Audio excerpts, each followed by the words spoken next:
আসসালামু আলাইকুম প্রিয় দেশবাসী এবং রেমিটেন্স যোদ্ধা প্রবাসী যারা আমাদের সাথে রয়েছেন সর্বক্ষণ। দৈনিক কালের বার্তা এবং চ্যানেল কালের বার্তার পক্ষ থেকে সবাইকে স্বাগত। আমরা সমাজে ঘটে যাওয়া নানান ঘটনা, দুর্ঘটনা, সামাজিক দুর্ভোগ, জনদুর্ভোগ, মানুষের সুখ দুঃখ ও সাফল্যের সংবাদ আপনাদের মাঝে তুলে ধরে থাকি। আজকে আমরা এসেছি টাঙ্গাইল পৌর শহরের হাজারাঘাট এলাকায়। আপনারা জানেন যে এই এলাকাটা বর্তমানে একটি গুরুত্বপূর্ণ এলাকা, অর্থাৎ শহরের প্রবেশমুখ বলা চলে।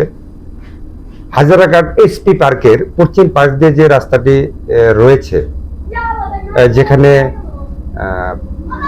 পিবিআই অফিস, নৌ পুলিশের যে কার্যালয়, জেলা কার্যালয় রয়েছে এবং একটি মসজিদ রয়েছে, এছাড়াও এসপি পার্কের কিছু অংশ সেখানে রয়েছে।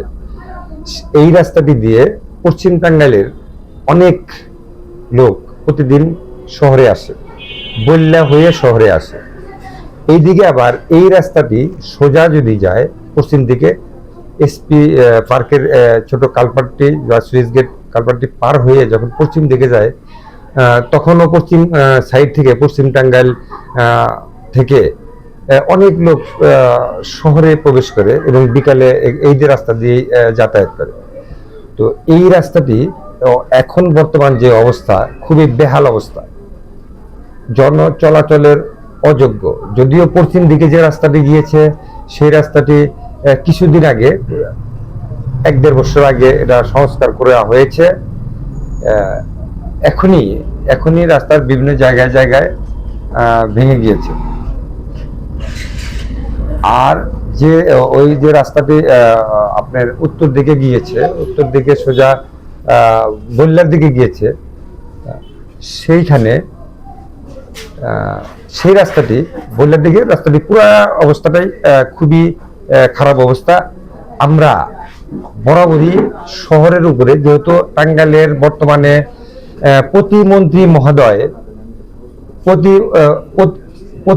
মহোদয় বলে দিয়েছে যে শহরের আশেপাশে যে রাস্তাগুলো সংস্কার করার প্রয়োজন, রাস্তাগুলো সংস্কার করা খুবই জরুরি। সেই ক্ষেত্রে জরুরি ব্যবস্থাপনার মাধ্যমে এই রাস্তাটি দ্রুত সংস্কার করা প্রয়োজন। আপনারা দেখতে পাচ্ছেন যে রাস্তাটির কি অবস্থা।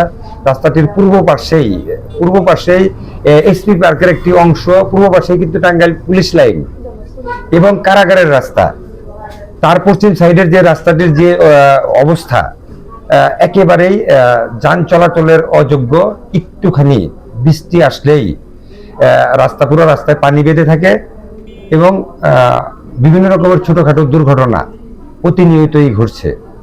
মসজিদের সামনে পানি বেঁধে থাকে এবং আপনাদের যে পিবিআই যে অফিস রয়েছে, জেলা কার্যালয়, সেই কার্যালয়ের সামনেও রাস্তাটা খুবই বেহাল দশা। এইখানেও কাদাময় অবস্থা, কর্দময় অবস্থা হয়ে থাকে। তো আমরা কর্তৃপক্ষের দৃষ্টি আকর্ষণ করব যে অতি দ্রুত ব্যবস্থাপনার মাধ্যমে এই রাস্তাটি সংস্কার করে জন চলাচলের উপযোগী করে দেবেন। এবং আপনারা যারা এই মুহূর্তে আমার এই মেসেজ পাচ্ছেন, তারা অবশ্যই আপনাদের লাইক দিয়ে আমাদের উৎসাহ দেবেন এবং কি আপনাদের মূল্যবান মতামত প্রকাশ করবেন। মনে রাখবেন, আপনাদের মতামতের উপর ভিত্তি করেই কর্তৃপক্ষের দৃষ্টি আকর্ষিত হয়। আমরা আমাদের ক্যামেরার চোখ দিয়ে বিভিন্ন অসঙ্গতি তুলে ধরি কর্তৃপক্ষের দৃষ্টি আকর্ষণ করার জন্য। আমাদের চোখ দিয়ে তাদের দেখানোর চেষ্টা করি, যাতে করে এই যে দুর্ভোগ যেটা রয়েছে, দেশের স্বার্থে, দেশের স্বার্থে, জনগণের স্বার্থে, এই দেশের জনগণ যদি নাগরিক সুবিধা পায় তাহলেই দেশ ভালো চলবে।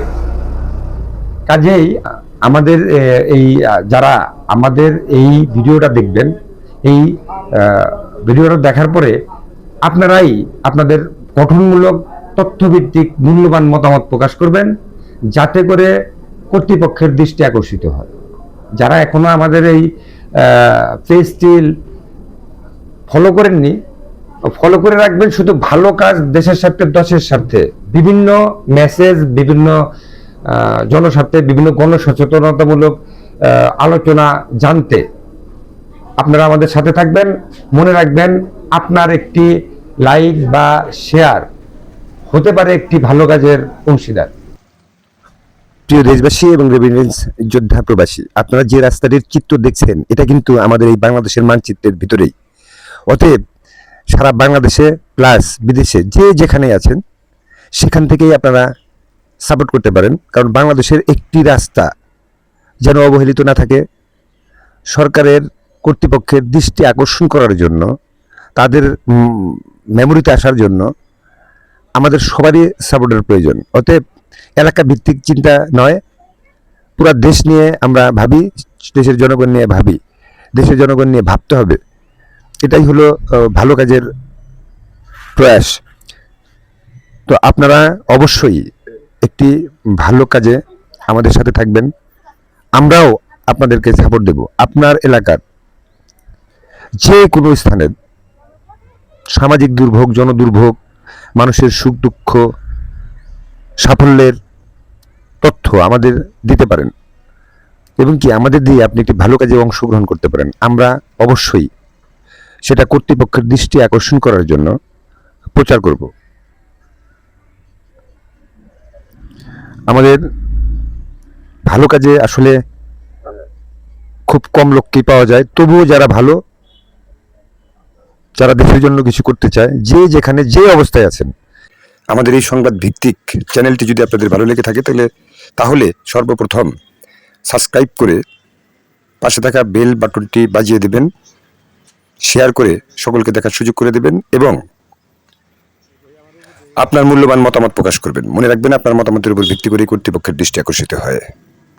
আর শেয়ার করে সকলকে জানিয়ে দিবেন, হতে পারে আপনি আপনার একটি শেয়ারের মাধ্যমেই কর্তৃপক্ষের দৃষ্টি আকর্ষিত হতে পারে। লাইক দিবেন, আমাদের উৎসাহ দিবেন। তো এতক্ষণ যারা ধৈর্য সহকারে আমাদের সাথে ছিলেন তাদেরকে অসংখ্য ধন্যবাদ। আপনার এলাকায় ঘটে যাওয়া নানান ঘটনা, দুর্ঘটনা, সামাজিক দুর্ভোগ, জনদুর্ভোগ, মানুষের সুখ দুঃখ, সাফল্যের চিত্রের তথ্য আমাদের দিয়ে আপনি হতে পারেন একজন মহৎ কাজের অংশীদার। মনে রাখবেন, আমরা সত্য প্রকাশে অঙ্গীকারবদ্ধ। যাওয়ার আগে, শেষ করার আগে আবারও বলবো, স্বাস্থ্যবিধি মেনে চলুন, সরকারি বিধি নিষেধ মেনে চলুন। মনে রাখবেন, যখন যে সরকার থাকবে, আমরা এই দেশের নাগরিক হিসেবে ওই সরকারের নির্দেশনা মেনে চলা আমাদের নাগরিক দায়িত্ব। তো প্রিয় দর্শক, আজকের মতো এখানে বিদায় নেব। আবারও আপনাদের সাথে দেখা হবে অন্য কোনো জায়গায়, অন্য কোনো সংবাদে। ততক্ষণ পর্যন্ত ভালো থাকুন, সুস্থ থাকুন। এখানে বিদায়, আল্লাহ হাফেজ।